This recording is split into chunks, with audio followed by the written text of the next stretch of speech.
In this video, I show you the process I use to design and build this spinning wheel.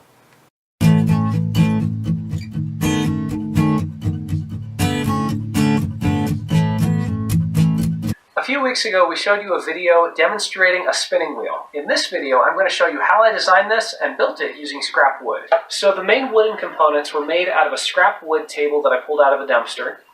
The iron shaft was a piece of leftover iron found in a scrap bin as well. The piece of pipe, same story, same scrap bin actually. And then these hooks came from Lowe's. A bag of them costs about $1.20. And the tubing for this particular bobbin is actually an old aluminum arrow shaft. The wooden discs here and here came from a circular hole saw. You just drill through and it creates a circular hole exactly where you want it, and a perfect wooden circle. And that's really all there was to it. If you needed to, you could carve these yourself, but the hole saw just created it all in one go. To design a spinning wheel, you want to start with the bobbin first. The bobbin dimensions are going to determine the size of the flyer. The flyer needs to fit over the bobbin, and so the wheels that are on this bobbin can't be any bigger than the frame here. So you want to decide how big you want your bobbin to be first, and then design your flyer accordingly. One side of the bobbin needs to have a pulley attached. There's a bunch of ways to do this. You could just cut 3 circles of wood, 2 the same size for the outside and 1 a little bit smaller for the inside. In my case, I had access to a lathe, so I just cut a little notch into this one. Once you've decided that, you need to decide how long you want it to be. I figured this would be a good length. I don't even know exactly how long it is. It's just a good length. With the bobbin now invented, we can move on to the flyer. The flyer needs to match around the bobbin, and so you have 2 dimensions that you need to work to.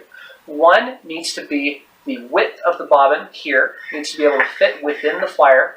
The second dimension is that this pulley wheel needs to be able to clear the ends of this flyer so that it is not catching on the drive band.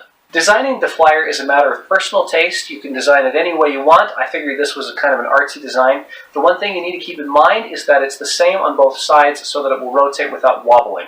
And there's a trick for that. What you can do is you can fold a piece of paper in half, cut out your design, and then when you unfold it, it will be the design for your flyer. One trick to keep in mind here is that you want it to have a slight curve here that sticks out. What that does is it will make one point of contact for the bobbin and create a little bit less friction, so that's something to keep in mind. Once the wood part is cut out, you need to find an iron spike that will fit through the center of your bobbin, and then mount that in the middle of your flyer assembly, and then find a piece of tubing to stick on the other end. What I did here is I cut in notches in a piece of pipe and slipped it over the wood of the flyer, and then glued it in place. Literally, this is just super glued in place. Really easy to get to stick together. And then this needs to have a hole drilled through it so that the fiber can come in this side and then out here. Once that's done, the only thing remaining to do is to add a row of hooks, and you're there. I added this little wooden ring to the flyer assembly on the pipe end so that there would be something to stop it from falling off the back of the hook.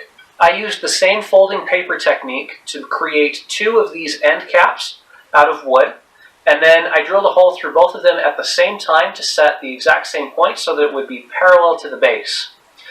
That done, I took one of them and drilled a more pronounced hole and carved into it to create a way for this pipe section to drop into place there.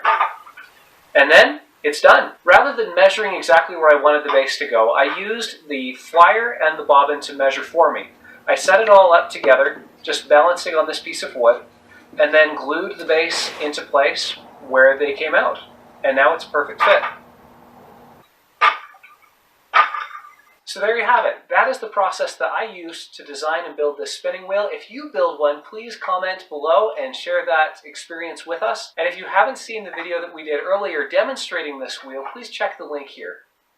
Thank you very much.